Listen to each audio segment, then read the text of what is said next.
akan ke Mas Yakub terlebih dahulu. Mas Yakub, selamat sore. Sore Mas Ahmad, sore Baik, Briva. Mas Yakub, langsung saja bagaimana tanggapan Anda mengenai sejumlah pihak yang membuat penelitian mengenai silsilah keluarga Jokowi? Ya tentunya kalau dari kami sih santai saja, justru kami mengapresiasi, kami berterima kasih kalau memang ada orang yang mau mengunjungi eh, makam dari keluarga atau leluhur dari Pak Jokowi dan juga mencari historinya seperti apa di rumahnya. Kalau kami kan melihatnya mungkin biasanya kan kalau kami lihat dari gaya-gaya yang pattern seperti ini ya mungkin mengagumi gitu kan. Jadi kita ambil hikmahnya saja. Walaupun kembali lagi kalau ini mau ditarik kembali, mau disambung-sambungkan dengan mengenai ijazah Pak Jokowi dan sebagainya, itu kami lihat sangat tidak berdasar dan tidak ada Baik. kaitannya gitu ya. Baik, Mas Yakub, ini dari ijazah sampai ke silsilah, apakah menurut Anda sebagai tim hukum langkah ini sebagai bentuk pengawasan publik yang sah atau justru ini sudah kelewat batas privasi dan juga etika?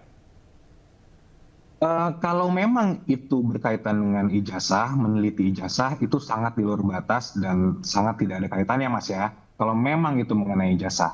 Karena kenapa? Karena dari awal kami sudah duga juga bahwa kalau ingin benar-benar mencari kebenaran mengenai keaslian ijazah, Tifa, bagaimana tanggapan Anda atau apa yang sudah Anda temukan dari hasil penelitian yang Anda lakukan saat ini berkaitan dengan silsilah Jokowi?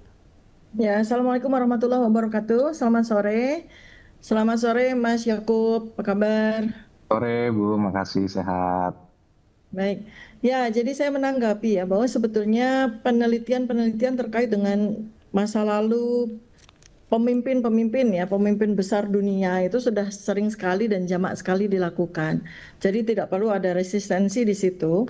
Terutama juga terkait dengan penelitian terhadap pemimpin yang memang punya rekam jejak masa lalu yang misterius ya, yang memang kemudian menimbulkan banyak polemik, banyak debat dan sebagainya. Itu biasa saja, seperti tadi Mas Yakub sampaikan, itu sebuah penelitian yang biasa saja masuk di dalam domain penelitian ya. Jadi sekali lagi saya sampaikan bahwa tugas seorang peneliti, seorang akademisi itu adalah menjawab pertanyaan yang banyak terjadi di masyarakat dan kemudian menimbulkan sebuah dinamika di masyarakat ya. Jadi ini tugas kami, jadi panggilan.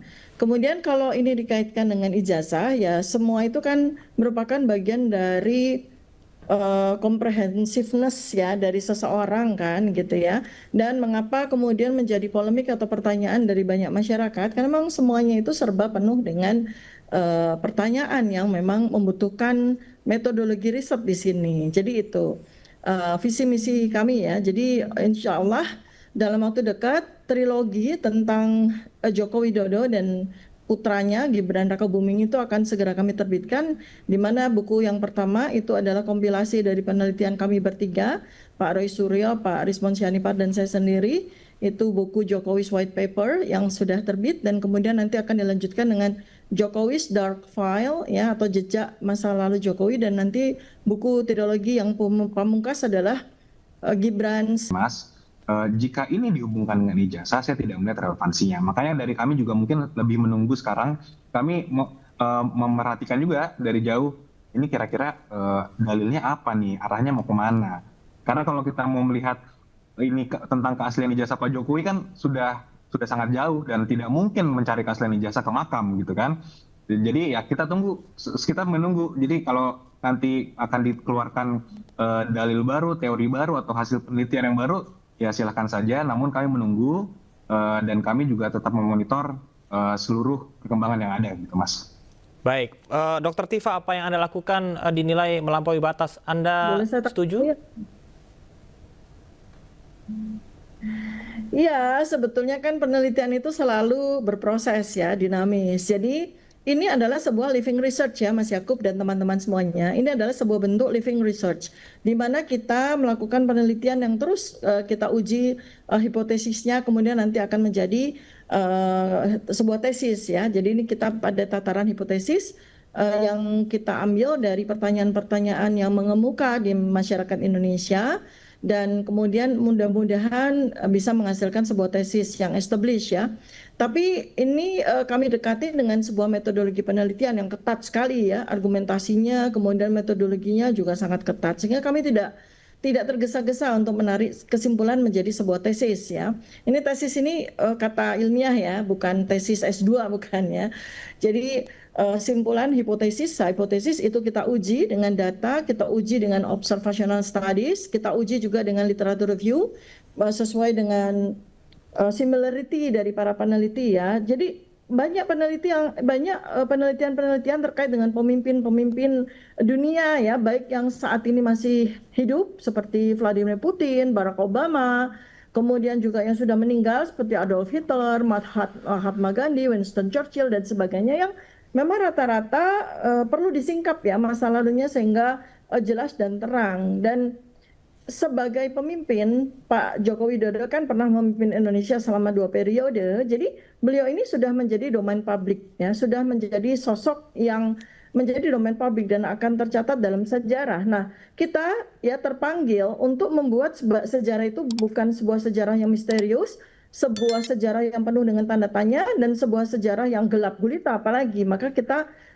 membantu masyarakat dan membantu sejarah Indonesia untuk menegaskan seperti apa sesungguhnya jejak masa lalu Jokowi. Dan kalau kemudian kita kaitkan dengan soal dokumen ijazah misalnya, itu adalah soal perilaku ya, yang memang menimbulkan sebuah persoalan besar, karena sampai dengan hari ini kami sudah finish ya di dalam penelitian kami terkait dengan ijazah Joko Widodo, dan apalagi sudah dibuktikan juga otentitas dari penelitian kami atau simpulan dari penelitian kami bahwa ijazah Joko Widodo di Fakultas Kehutanan UGM itu 99,99% ya, berdasarkan dari simpulan Dr. Roy Surya adalah.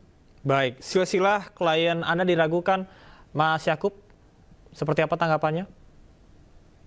Ya, ini yang sebenarnya saya sudah berulang kali mengatakan juga Mas, bahwa sebenarnya seluruh jenis penelitian itu adalah sah-sah saja sepanjang tidak merugikan orang lain atau sepanjang tidak melawan hukum. Itu yang selalu kami sampaikan. Jadi ya kami juga mengawasi terus, selama itu tidak ada yang dirugikan, selama tidak merugikan klien kami, selama tidak mencemarkan nama baik klien kami, selama juga tidak masuk unsur pidana, ya silakan saja. Jadi kalau kami lebih memilih melihat saja, memantau saja, justru kalau dari klien kami pun dan juga keluarganya, kalau kita lihat kemarin Mas Gibran juga menanggapi, malah mengatakan terima kasih telah dikunjungi. Ya itu kan kami juga melihatnya juga biasa-biasa saja. Justru beliau sebagai seorang negarawan juga tidak mempermasalahkan. Jadi kami juga melihatnya, ya kita lihat aja ini arahnya mau kemana. Sepanjang ini sih sejauh ini kami lihat biasa saja. Namun kembali lagi kami tetap memantau, dan kami lebih memilih untuk fokus pada permasalahan yang masih ada. Kalau dari sisi kami kan, kami masih memiliki 1 laporan di Polda Metro Jaya yang masih berjalan. Kami lebih memilih untuk lebih fokus ke situ. Mudah-mudahan ada perkembangan untuk di situ, Mas. Baik, saya ke Dr. Tifa. Dr. Tifa, apabila Anda masih ragu, apakah artinya Anda punya data khusus atau data pamungkas? Iya, gini ya. Jadi Mas Yakub nih juga, kalau nanti Mas Yakub mau jadi presiden gitu juga harus siap-siap ya untuk ditelisik masa lalunya dan sebagainya itu, dan biasa-biasa aja itu gitu ya. Dan itu seorang peneliti seperti kami gitu ya, melakukan penelitian terhadap pemimpin ataupun calon pemimpin itu penting sekali ya, terutama kalau ternyata masa lalunya itu memang menimbulkan polemik atau banyak loophole ya, banyak lubang-lubang yang memang harus diisi dan harus dijawab dengan penelitian yang sahih ya. Jadi kesahihan penelitian itu yang sangat penting. Nah, apalagi di negara demokrasi besar seperti Indonesia seperti ini ya, itu biasa saja. Jadi kita biasakan untuk penegakan demokrasi, bagaimana masyarakat, bagaimana warga negara kita dilindungi oleh Undang-Undang Dasar 1945, pasal 28F ya, dan ke undang-undang, apalagi kita sudah punya Undang-Undang Keterbukaan Informasi Publik, maka setiap pemimpin, setiap pejabat itu siap saja untuk dibedah dengan pisau analisis penelitian ya, sepanjang penelitian ini memang sahih. Jadi kata kuncinya Mas Yakob, kalau seandainya Anda memang menggunakan katakanlah domain hukum di situ, maka perhatikanlah apakah kami punya mens rea ya di dalam melakukan penelitian? Ya tentu saja tidak ya, sebab penelitian itu selalu objektivitas dan bebas nilai ya. Jadi kami melakukan penelitian bukan karena dasar kebencian, bukan karena dasar kebencian ya itu. Ya,